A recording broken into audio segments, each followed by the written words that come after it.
Olá, pessoal, tudo bem? Hoje eu e meu grupo nós vamos falar sobre as vitaminas lipossolúveis.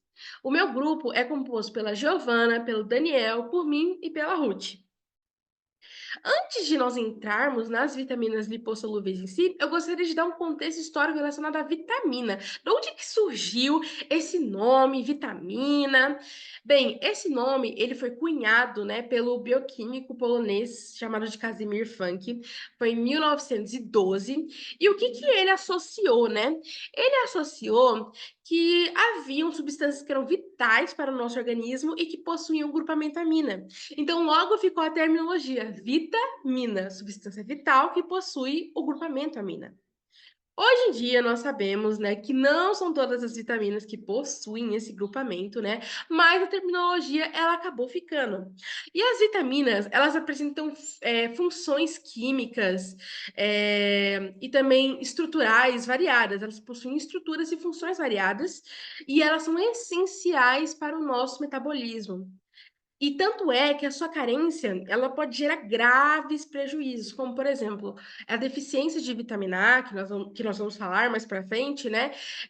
Pode causar cegueira noturna, por exemplo, mas várias N coisas que podem acontecer por causa de deficiência de vitamina. Bem, e durante a nossa evolução, nós seres humanos, nós não conseguimos obter meios, né, para sintetizar as vitaminas, com exceção de uma que eu vou falar posteriormente, né? Então, como é que a gente obtém as vitaminas? É através da nossa dieta, através da nossa alimentação, que nós conseguimos obter, né, as vitaminas necessárias para o nosso organismo. Bem, com exceção da vitamina D, que vai ser sintetizada a partir da luz solar, e da vitamina K, que é sintetizada parte por bactérias e outra parte nós obtemos na nossa alimentação. Bom, e agora entrando, né? O que são vitaminas lipossolúveis? Elas são quatro. Elas são a vitamina A, D, E e K, né? E elas são de natureza polar, né? E a sua absorção intestinal vai necessitar de gordura e de bile. Ou seja, ela vai ser absorvida pelo intestino através da gordura, né? Bem, elas, quando ingerida em grandes quantidades, né, elas vão tender a acumular-se no fígado e no tecido adiposo. E aí, com isso, pode gerar alguns problemas, como, por exemplo, né, levar a um quadro de hipervitaminose, né? As vitaminas, elas vão ser armazenadas no fígado e nos tecidos adiposos. E aí, pessoas, né, que possuem uma dieta uma baixa dieta em gordura, podem acabar apresentando, né, um quadro de deficiência nessas vitaminas, porque elas precisam, de gordura, né, para serem absorvidas pelo nosso corpo. E agora, né, eu vou falar um pouquinho sobre a vitamina A. O que que é essa vitamina A, né? Ela é um grupo de hidrocarbonetos insaturados, com atividade nutricional, incluindo retinol e compostos relacionados, como também os carotenoides. Tá, o que que eu acabei de dizer aqui, né? Quer dizer que a vitamina A, ela vai ser encontrada na forma de retinol, ou então ela vai ser sintetizada, né, a partir de carotenoides. Você vai encontrar, né, em tecidos animais, né, a vitamina A sobre a forma de retinol. Então, tipo assim, se é, você alimentar de carne, né? Então você vai encontrar a vitamina A sob a forma de retinol, ou na forma de seus ésteres, né? Ou de retinal, ou em menor quantidade sob a forma de ácido retinóico. Agora, se você fosse alimentar de vegetais, então você vai encontrar o quê? Os carotenoides. E o que que são os carotenoides? Eles vão ser os precursores da vitamina A. Então, quando você ingere os carotenoides, né, lentamente eles vão sendo convertidos, né, em vitamina A. Então, é, o retinol você vai encontrar, né, nos animais, e os carotenoides, né, como precursores de vitamina A, você encontra nos vegetais, né? E em quais vegetais, né? Vegetais folhosos, verdes escuros, e frutas e legumes amarelo alaranjados. Interessante isso, né?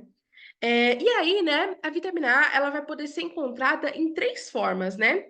A alcoólica, que é o retinol, a aldeídica, que é o retinaldeído, e a ácida, que é o ácido retinóico.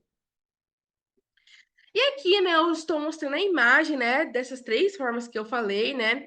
O retinol, retinal e o ácido retinóico. São essas três formas, né, que a vitamina A será encontrada. E agora, né, eu vou falar um pouquinho sobre a absorção e transporte de vitamina A. Bem, como é que vai ocorrer esse transporte, né? Vai, por exemplo, se for para o fígado, né, vai ocorrer sob a forma de ésteres de retinol, né? O que que vai acontecer?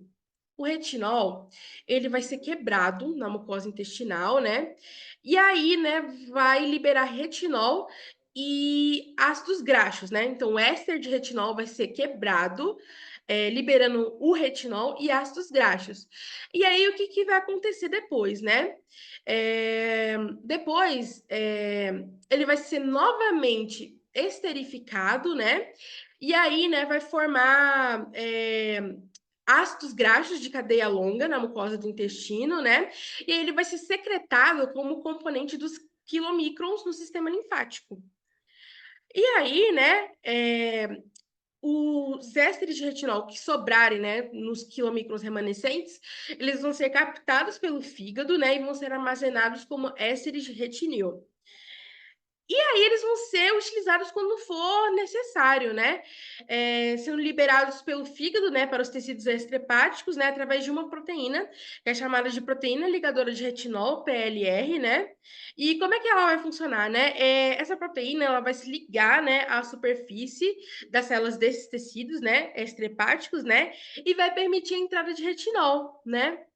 Mas ainda existe uma outra proteína, né, que ela vai ajudar esse retinol a entrar também no núcleo, que é o complexo ativado receptor ácido retinóico. Que aí ele vai interagir com o núcleo da célula, né, e vai estimular a síntese de RNA, né, e aí vai produzir proteínas que vão mediar funções fisiológicas, né? E aí eu coloquei aqui como exemplo, né, que os retinoides, eles vão controlar a expressão de queratina nos tecidos epiteliais do corpo. Então, vai ser assim que vai funcionar. E aí, né, os retinoides, eles são essenciais para a visão, reprodução, crescimento e a manutenção dos tecidos epiteliais, né? E a vitamina A, ela é essencial para a visão. Ela é necessária para o funcionamento das células nervosas, né? E aí ela acaba por preservar também a visão noturna, né? Ela também vai ajudar a manter saudável a pele, o revestimento dos pulmões, do intestino, do trato urinário e vai proteger também contra infecções. Bom, e o excesso de vitamina A, né? Quando a gente consome vitamina A de forma excessiva, pode causar pelos grossos, perda parcial de cabelo e até mesmo das sobrancelhas, lábios rachados, pele seca e áspera. E também o consumo crônico, né, de grandes doses de vitamina A pode causar também lesão hepática. E se a mulher estiver grávida, pode causar também defeitos congênitos no bebê, no feto, né? A posteriori, né, os sintomas vão incluir dores de cabeça intensas, fraqueza geral, dores ósseas e articulares também são frequentes, fraquezas podem ocorrer especialmente em idosos, as crianças podem perder o apetite e não se desenvolver de forma normal, ou seja, olha a importância da vitamina A, tipo assim, mas consumida em quantidades ideais, né? É, não se pode exagerar, né, no consumo, mas também não pode ter um consumo extremamente baixo a ponto de causar uma deficiência, né? A pele pode apresentar prurido, o fígado e o baço também podem aumentar de tamanho. É, e aí, né, como é que vai se diagnosticar, né? O exame físico, tipo assim, o médico ele vai visualizar, né? Por exemplo, ver que a pele está com prurido, por exemplo, né? E aí ele vai confirmar isso também com exames de sangue. Aí ele vai ver, opa, o nível de vitamina A tá altíssimo. E aqui, né, eu tenho uma tabela para ajudar a gente a ter uma referência. Opa, passei aqui. A ter uma referência dos níveis que são ideais, né? Para a gente consumir de forma diária, né? Eu peguei esse daqui, né, do Instituto de Medicina. É, E aí, ok. Como é que vai funcionar, né? Aqui nós temos a categoria, né? O RDA, que é a quantidade recomendada por dia, e o UL, que é o limite máximo. Máximo que você pode consumir por dia. Bem, em lactentes, né, bebês, né, de 0 a 6 meses, o consumo ideal é 400 microgramas, né, e o limite máximo é 600. De 7 a 12 meses, a quantidade ideal é 500 microgramas, e o limite também é 600, né? Em crianças de 1 a 3 anos, a quantidade ideal, né, é 300, e o limite máximo também é 600. De 4 a 8 anos, a quantidade ideal é 400 microgramas, né? O limite máximo é 900. Em meninos de 9 a 13 anos, né? A quantidade ideal é 600 microgramas e o limite máximo é 1.700. Aí, de 14 até a fase adulta, que eu pesquisei, né? A quantidade ideal para os homens é de 900 microgramas, né? E o limite máximo é 1.200 microgramas por dia. Nas meninas, né, de 9 a 13 anos, a quantidade ideal é 600 microgramas, né? E o limite máximo é 1.700. Aí, de 14 até a vida adulta, né? 700 microgramas, a quantidade ideal, né, diária, e o limite máximo é 2.800. Em gestantes com menos de 18 anos, a quantidade ideal é 750 microgramas, né? E o limite máximo é 2.800, né? E mulheres com menos de 18 anos que estão amamentando, a quantidade ideal de vitamina A, né, é 1.200 microgramas e o limite máximo é 2.800. E aí, o que acontece, né? Você, por exemplo, né, tomar 10 vezes a ingestão diária recomendada, né? Pode causar intoxicação. E uma curiosidade, às vezes essa intoxicação, ela é causada por suplementos, formulações especiais à base de vitamina A, né? Que são utilizadas para tratar acne e outros distúrbios graves de pele. Então, uma das aplicações da vitamina A pode ser para tratar acne, por exemplo, e outros distúrbios na pele. Isso é muito interessante. E agora que nós falamos sobre o excesso, né? Vamos falar agora um pouco sobre a deficiência de vitamina A, né? Quais são os sintomas, né? Um dos primeiros sintomas é a cegueira noturna, mas uma cegueira total pode também acabar se desenvolvendo. Os olhos, a pele e outros tecidos ficam secos e lesionados, e infecções se desenvolvem com mais frequência, né? E o diagnóstico, né? Ele vai ser por base, vai tomar por base, né, os sintomas, né? E também os exames de sangue, né? E aí, como é que a gente trata isso, né? Tomando suplementos, né, de vitamina A durante alguns dias, né? E isso vai posteriormente corrigindo a deficiência, né?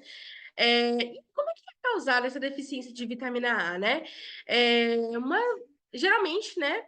Aliás, toda vez, né? Por uma dieta pobre em vitamina A por um longo período. É, e essa deficiência, uma curiosidade, né? Ela é causada em localidades do mundo, né? Onde as pessoas elas não comem, né? Não se alimentam de alimentos que são ricos em vitamina A, né? Então, quais são os alimentos que são ricos em vitamina A? Fígado de animais e peixes, verduras alaranjadas, amarelo e verde escuras, frutas amareladas e alaranjadas, ovos, produtos fortificados derivados do leite. Então, localidades onde as pessoas não têm esse costume de consumir, né, esses alimentos que são ricos em vitamina A, é onde predomina, né, essa deficiência. E aí, um exemplo que eu coloquei, né, é que a deficiência de vitamina A ela ocorre muito na região sul e leste da Ásia. Por quê? Porque a base da alimentação deles é arroz, né? E o arroz, ele não tem nada de vitamina A, né? Então, lá é muito comum que as pessoas elas tenham deficiência em vitamina A. E aí, qual seria uma solução, né? Já que a base deles é o arroz, né?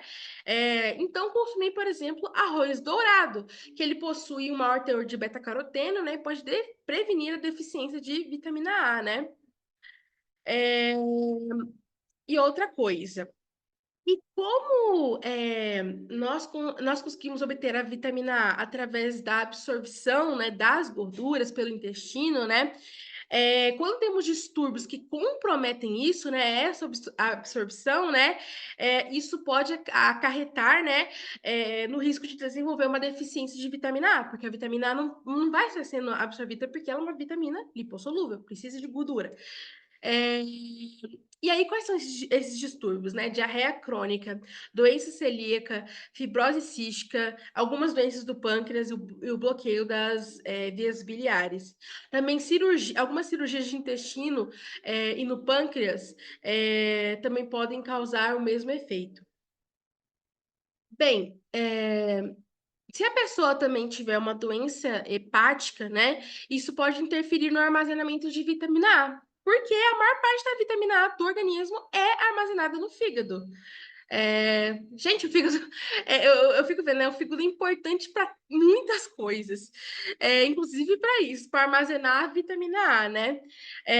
Bom, e aí, né, em pessoas que tiveram uma deficiência de proteínas e calorias, né, chamada de desnutrição proteico-energética, né, elas podem manifestar essa deficiência de vitamina A, né?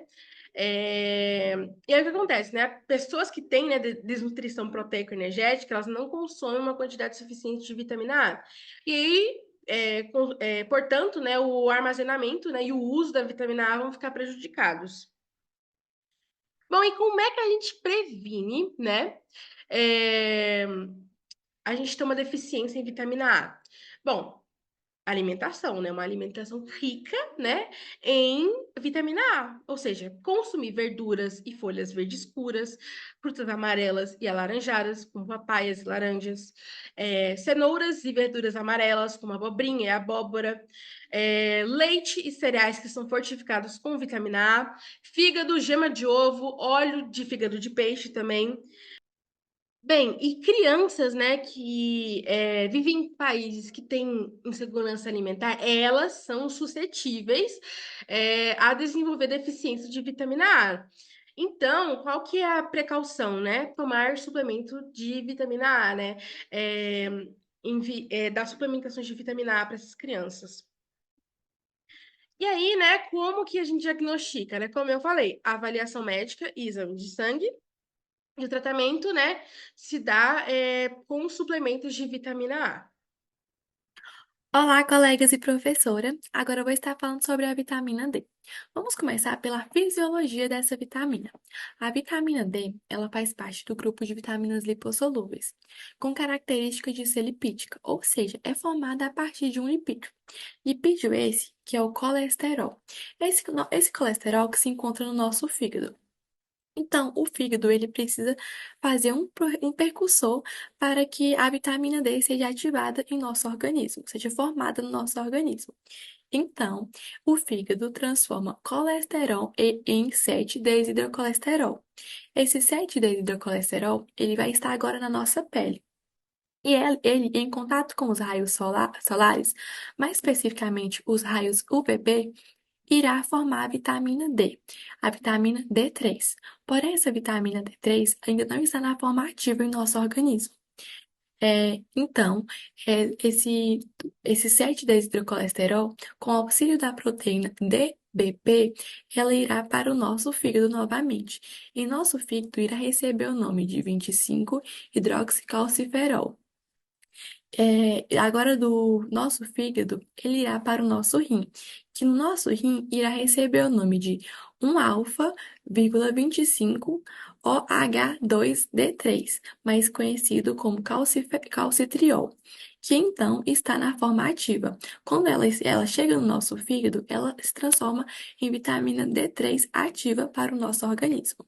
Recapitulando o que eu falei aqui nessa imagem à direita, é, A vitamina D, ela também pode vir em forma de dieta, mas pra frente eu vou estar falando das fontes da vitamina D. Então, pode ser da dieta e da exposição dos raios solares, que irá formar a vitamina D3. No nosso fígado, irá receber o nome de 25-hidroxicalciferol. E no nosso rim, irá ser a forma da vitamina D ativa, que é 1-alfa, 25 OH2D3, conhecida mais pela gente como calcitriol.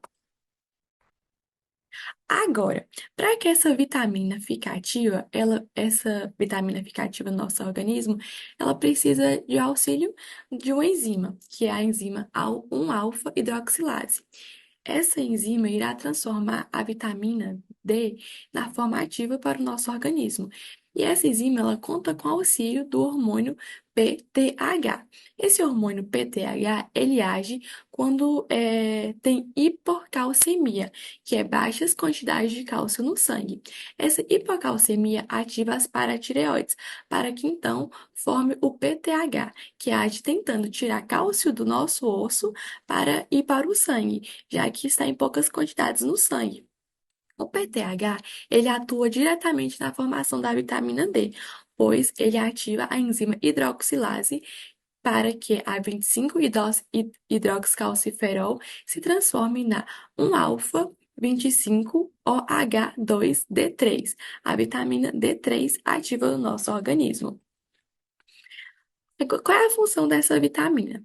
Ela tem a função de aumentar a taxa de absorção de cálcio e fosfato, auxilia o crescimento e a resistência dos ossos, dos dentes, dos músculos e dos nervos.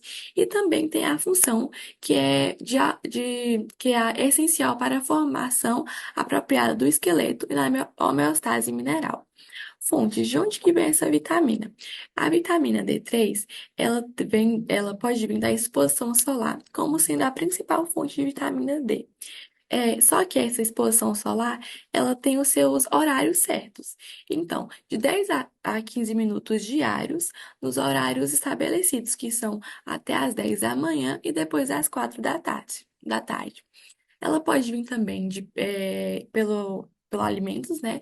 Que são peixes de água salgada, como o salmão, as sardinhas. Também pode vir de leite, derivados, ovos e fígado. Então, o que causa deficiência da vitamina D? A causa mais comum dessa deficiência de vitamina D é a falta de exposição solar, da exposição solar. Como eu falei, a exposição solar é a fonte principal vinda da vitamina D. Também quando não se consome uma quantidade suficiente de vitamina D na dieta. Também pode ser, a pele pode formar menos vitamina D em resposta à luz solar em determinados grupos de pessoas, como é o caso de grupos de pessoas com a pele escura e também em idosos. Em caso em que aconteça a síndrome de má absorção, é possível que o organismo não consiga absorver uma quantidade suficiente da vitamina D a partir dos alimentos. E também, uma outra causa é que seja possível que o organismo ele não consiga converter a vitamina D em forma ativa, não consegue transformar a vitamina que está lá no fígado para o rim, e que ela se transforme em forma ativa, que é o calcitriol. Isso pode ser por causa de doenças renais, hepáticas e doenças hereditárias raras que interferem nessa convenção.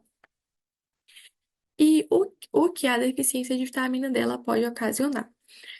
Sem uma quantidade suficiente de vitamina D, pode ser que ocorra fraqueza, dores nos ossos e nos músculos.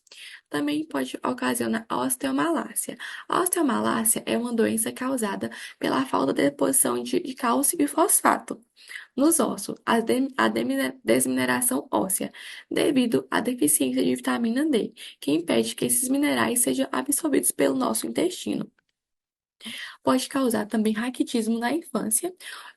Uma característica de raquitismo é que o crânio é macio, os ossos crescem de forma anormal e os bebês eles demoram em sentar e engatinhar.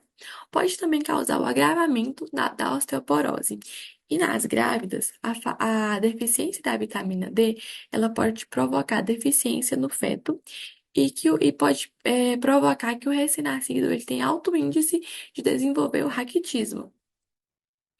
Sintomas da deficiência da vitamina D.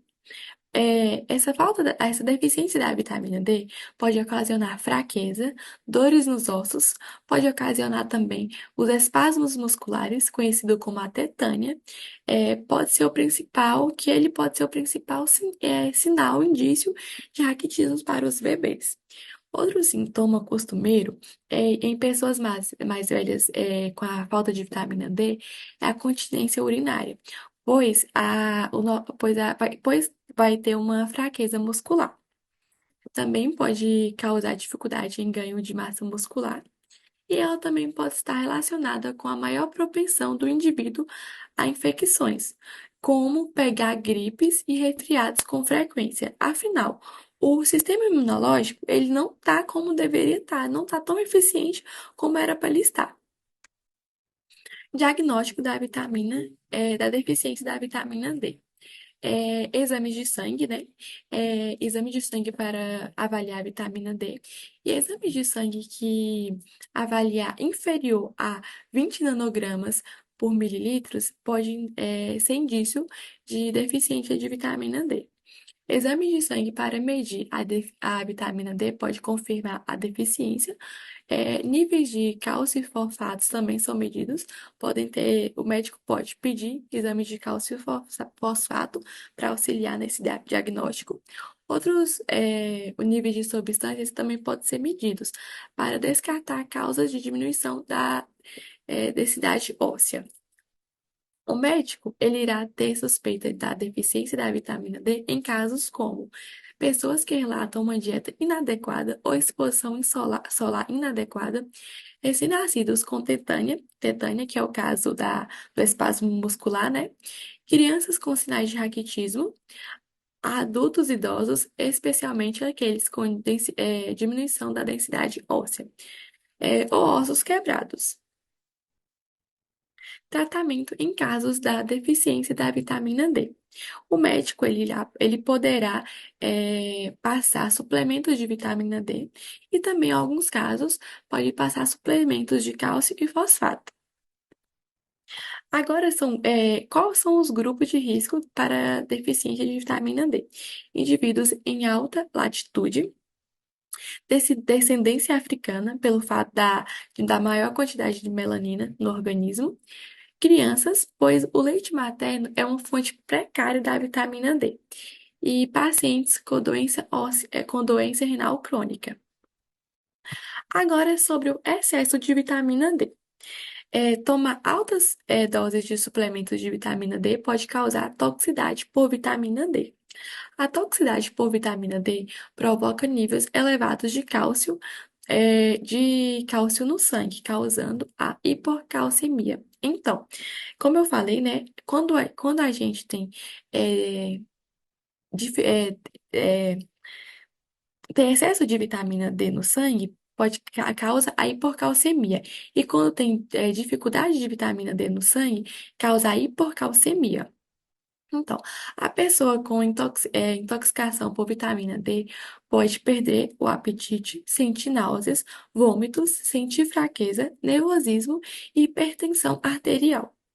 Com o nível de cálcio elevado, o cálcio pode depositar-se por todo o organismo, especificamente nos rins, nos vasos sanguíneos, nos pulmões e no coração. Os rins podem sofrer danos permanentes e apresentar um mau funcionamento. O médico diagnostica a presença de intoxicação por meio da dosagem dos níveis de cálcio e também da vitamina D no sangue.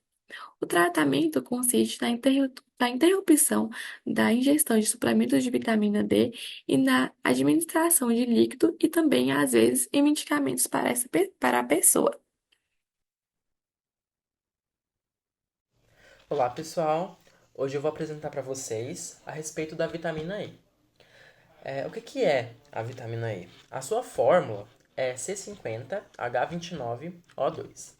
Quando a gente fala na vitamina E, a gente tem que lembrar que, assim como as demais vitaminas, a vitamina E ela tem que ser adquirida através da nossa alimentação. Porque o nosso corpo até consegue produzir algumas vitaminas, porém a quantidade não é a quantidade ideal, né, para o bom funcionamento das nossas células. E assim como as demais vitaminas, a vitamina E é sim muito importante. As vitaminas são divididas em dois grupos, sendo lipossolúveis e hidrossolúveis, e a vitamina E é enquadrada como uma vitamina lipossolúvel, ou seja, ela é solúvel em gordura. Mais pra frente eu vou explicar melhor um pouquinho disso. E assim como a vitamina A, D e K, ela é hidrossolúvel. Enfim, a vitamina E ela é apontada por algumas literaturas como o antioxidante mais importante das nossas células. Vamos aprender um pouquinho mais sobre essa ação? Aqui na função da vitamina E, a gente pode sempre lembrar que quando a gente pensar em vitamina E, a gente vai pensar na ação antioxidante. Então, o que significa tudo isso? Basicamente, a vitamina E ela vai oxidar no lugar das nossas células. E como é que funciona tudo isso? Para a gente falar na ação antioxidante, antes a gente tem que entender o que é uma ação oxidante. Basicamente, oxidar é perder elétrons, certo? Então, a ação oxidante ela é causada por radicais livres. Radicais livres esses que são gerados por muitos processos biológicos, assim como a respiração celular. Mas alguns fatores externos, como o estilo de vida e até mesmo a radiação solar, podem gerar mais radicais livres no nosso organismo. E os radicais livres, basicamente, são moléculas instáveis, que estão ali à procura de elétrons. Então, essas moléculas de radicais livres, elas vão roubar os elétrons das nossas células. E vocês entendem que quando a gente fala em células muito importantes do nosso corpo, isso pode ser um prejuízo? Por exemplo, se um radical livre rouba elétrons do nosso DNA, de uma célula importante, isso pode gerar uma mutação, acarretar em um câncer.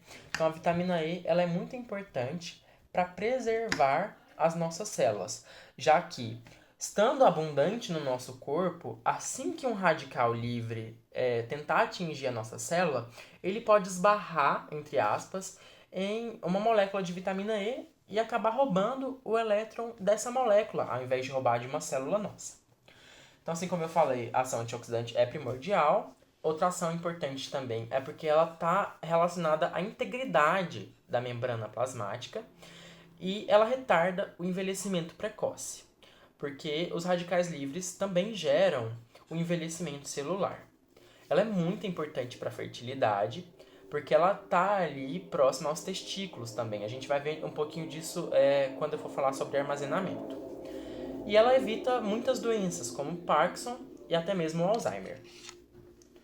As fontes de vitamina E, elas podem possuir fontes variadas, sendo fontes animais e fontes vegetais. Nas fontes vegetais, nós temos como exemplos as nozes, óleos de soja, azeite, sementes de girassol, amendoim. E nas fontes animais, nós temos o fígado e a gema de ovo. Agora sim, falando a respeito do armazenamento da vitamina E. Bem, a vitamina E ela é uma molécula um pouco complexa. Ela é uma vitamina complexa. A gente pode comparar a ação antioxidante da vitamina E com a vitamina C. Porém, a vitamina C é uma vitamina hidrossolúvel, ou seja, aquele excesso de vitamina C no nosso organismo, a quantidade de vitamina C que a gente ingeriu e não foi utilizada pelo nosso corpo, ela vai ser excretada na urina. Já a vitamina E não. O excesso ele acaba sendo armazenado no nosso corpo.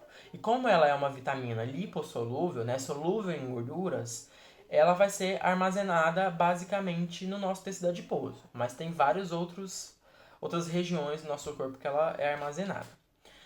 E basicamente ela é absorvida pelo jejum e depois disso armazenada no tecido adiposo, na glândula suprarrenal, nos testículos, assim como eu falei, como ela é importante para a fertilidade, nos músculos, no fígado e na hipófise. A deficiência da vitamina E. Nas pesquisas, a gente encontra facilmente que, na verdade, é muito difícil encontrar deficiência de vitamina E, porque ela é uma vitamina muito abundante, né, na nossa alimentação. E por mais que a alimentação interfira muito no resultado da absorção das vitaminas, né, para adquirir essas vitaminas, o fator principal para a deficiência de vitamina E é a doença de Crohn e fatores genéticos. Então, por mais que o estilo de vida, a alimentação interfira, fatores genéticos predominam quando a gente fala a respeito da deficiência da vitamina E. A fraqueza muscular, a retinopatia, dificuldade no reflexo, na coordenação também, dificuldades de coordenação, de pensamento, de raciocínio, são alguns fatores gerados por essa deficiência. O excesso de vitamina E. Assim como a deficiência, o excesso também não é muito comum. A intoxicação por vitamina E ela é muito rara, mas quando ocorre, o fator principal, assim, o sintoma principal que a gente consegue identificar é por conta das hemorragias. E a fraqueza muscular, a fadiga, náuseas e diarreia. Agora eu quero trazer um pouquinho de curiosidades sobre a vitamina E. Aplicando a vitamina E no ramo da estética. A estética, ela vem sendo muito atualizada, certo? E a gente alia muito a estética com a biologia. Então, a vitamina E é uma vitamina que tem sido abundantemente estudada na estética e já há muito tempo, justamente por aquela ação antioxidante que eu falei anteriormente. Então, a gente consegue encontrar com muita facilidade cremes, sérums, tônicos, sabonetes e até mesmo protetores solares que contêm a vitamina E, justamente por sua ação antioxidante, que combate o envelhecimento precoce, que acaba reduzindo a ação negativa dos radicais livres. Então ela é uma vitamina muito importante, não somente para o bom funcionamento do nosso organismo, mas também para a nossa estética. Olá, pessoal! Agora eu vou falar sobre a vitamina K. Ela é uma vitamina lipossolúvel, portanto, ela é melhor absorvida na presença de gordura e sais biliares, e ela está muito presente na nossa alimentação, através de verduras de folhas verdes, como por exemplo brócolis, aspargos, rúculas, couve, repolho, entre outros, óleo de soja e de canola e carnes e laticínios, como presentes aqui nas imagens. A respeito da importância da vitamina K, ela é essencial na coagulação do sangue, uma vez que ela é responsável pela síntese das proteínas que irão realizar tal atividade, que são os fatores de coagulação, e também na formação óssea, influenciando a proteína GLA do osso ou a osteocalcina, que são proteínas presentes na matriz óssea, que irão desempenhar um papel importante no desenvolvimento ósseo e também na manutenção na fase adulta, impedindo problemas como a osteoporose. Uma observação aqui é que ela previne a calcificação ou endurecimento das artérias do coração, impedindo assim doenças cardíacas como a aterosclerose e o infarto do miocárdio. Ela pode ser dividida em filoquinona K1, menaquinona K2, menadiana K3 ou dihidrofiloquinona DK. A respeito da K1, ela é encontrada em plantas, por isso podemos adquiri-la através da nossa dieta, onde ela será emulsificada e absorvida no intestino, gerando gasto de energia, e será incorporada aos quilomicrons, sendo jogada na corrente linfática. A K2, ela é presente na nossa microbiota intestinal, sendo produzida por bactérias gram-positivas, onde a sua absorção será no intestino grosso, por difusão passiva.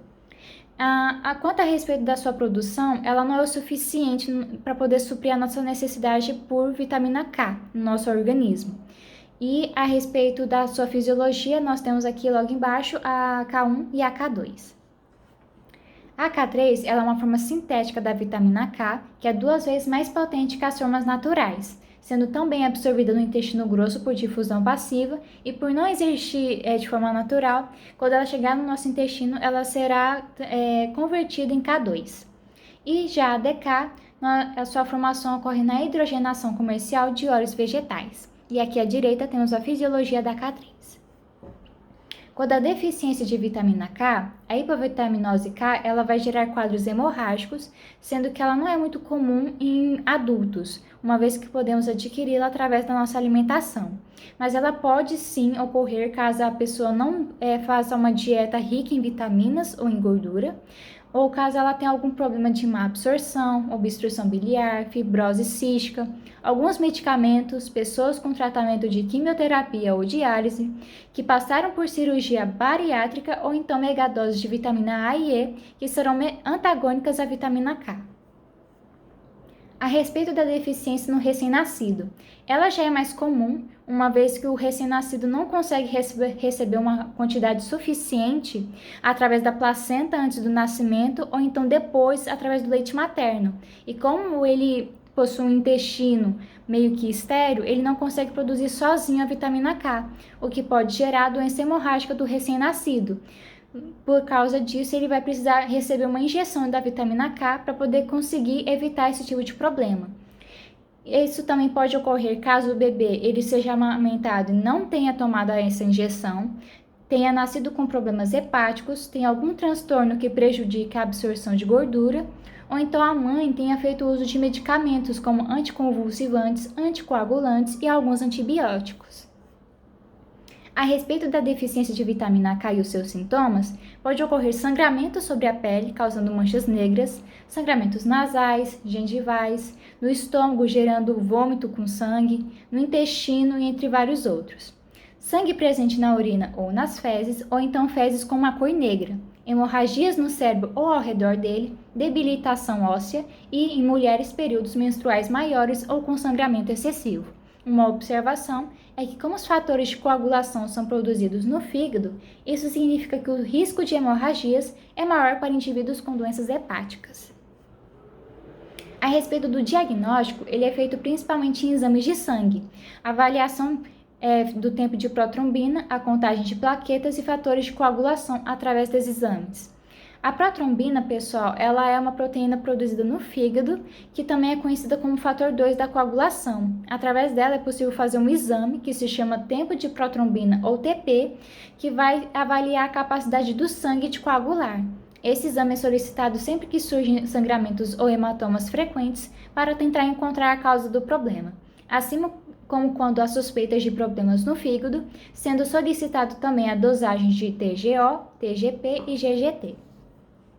A respeito do tratamento, como foi dito anteriormente, no recém-nascido é administrada uma injeção intramuscular de vitamina K, que também irá diminuir o risco de hemorragias no cérebro do recém-nascido logo após o nascimento.